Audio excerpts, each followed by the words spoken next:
আসসালামু আলাইকুম এভরিওয়ান। আপনারা সবাই কেমন আছেন? আশা করছি আপনারা সবাই ভালো আছেন। আজকে আমি আপনাদের সাথে শেয়ার করব খুব সহজে ঘরোয়া উপকরণে কিভাবে পারফেক্ট একটি পোলাও রান্না করতে পারেন সেই রেসিপি। আশা করছি ভিডিওটি আপনাদের সবার কাছে ভালো লাগবে। আমার এখানে পোলাও রান্না করতে যা উপকরণ লাগবে আমি সবগুলো নিয়ে নিয়েছি। আমি এখানে নিয়েছি কিশমিশ, পেঁয়াজ কুচি, তেজপাতা, কাঁচামরিচ, লবঙ্গ, এলাইচি এবং দারচিনি। লাগবে আধা চা চামচ আদা বাটা এবং লাগবে ১ কাপ পরিমাণ দুধ। আর আমি পোলাও চালটা আগে থেকে ধুয়ে পানি ঝরিয়ে নিয়েছি। আমি এখানে পেঁয়াজগুলোকে বেরেস্তা করে নেব। বেরেস্তা করার জন্য তেলের মধ্যে পেঁয়াজগুলো দিয়ে দিচ্ছি এবং পেঁয়াজগুলোকে হালকা ব্রাউন হওয়া পর্যন্ত ভেজে নেব। বেরেস্তাটা করে আমি এক সাইডে নামিয়ে রাখছি।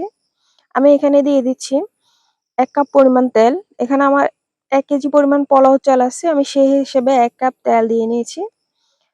তেল দিয়ে এখানে আমি আধা কাপ পরিমাণ পেঁয়াজ কুচি দিয়ে নিয়েছি।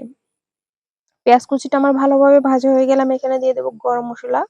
দিয়ে দিচ্ছি আমি প্রথমে তেজপাতা, দারচিনি, এলাইচি এবং লবঙ্গ। সবগুলো উপকরণ দিয়ে আমি ভালোভাবে ভেজে নেব। যখন আমার মসলাটা ভালোভাবে ভাজা হয়ে যাবে এবং মসলার সুন্দর একটা ঘ্রাণ ছড়াবে, তখন আমি দিয়ে দিব এখানে আদা বাটা আধা চা চামচ। আদা বাটাটা ভালোভাবে ভেজে আমি দিয়ে দিব এখানে পোলাও চাল।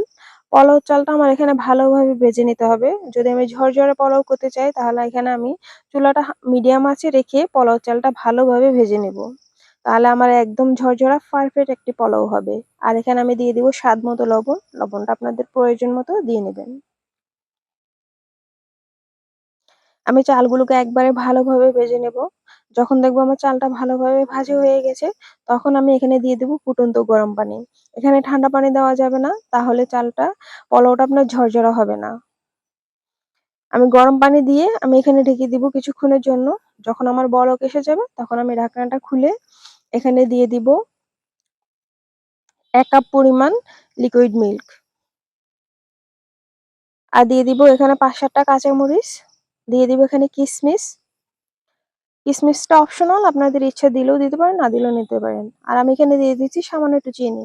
চিনিটা দিলে সব খাবারে একটু স্বাদ বাড়ে, সেজন্য আমি এখানে চিনি ইউজ করছি। এখানে দিয়ে আমি কিছুক্ষণের জন্য ঢেকে দেব। যখন আমার পানি শুকিয়ে আসবে, তখন আমি ঢাকনাটা খুলে এখানে দিয়ে দেব ১ চামচ পরিমাণ ঘি। ঘিটা দিলে ফ্লেভারটা অনেক ভালো আসে, সেজন্য আমি এখানে ঘি ইউজ করছি। আর আমি এখানে দিয়ে দিচ্ছি পেঁয়াজ বেরেস্তা। পেঁয়াজ বেরেস্তাটা আমি এখানে ঢাকনা দিয়ে আধা ঘন্টার জন্য দমে রেখে দেব। চুলাটা আমি এখানে বন্ধ করে দিয়েছি। আধা ঘন্টা পর ঢাকনাটা খুলে আপনারা দেখতেই পাচ্ছেন কত সুন্দর পারফেক্ট একটি ঝরঝরা পোলাও হয়েছে। আশা করছি আপনাদের সবার কাছে আমার রেসিপিটি ভালো লেগেছে।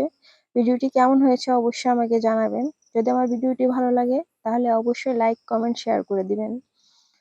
সবাইকে অসংখ্য ধন্যবাদ সম্পূর্ণ ভিডিওটি দেখার জন্য। যারা আমার ভিডিওটি দেখেছেন তাদের সবাইকে অসংখ্য ধন্যবাদ। আপনারা সবাই ভালো থাকবেন। আল্লাহ হাফেজ।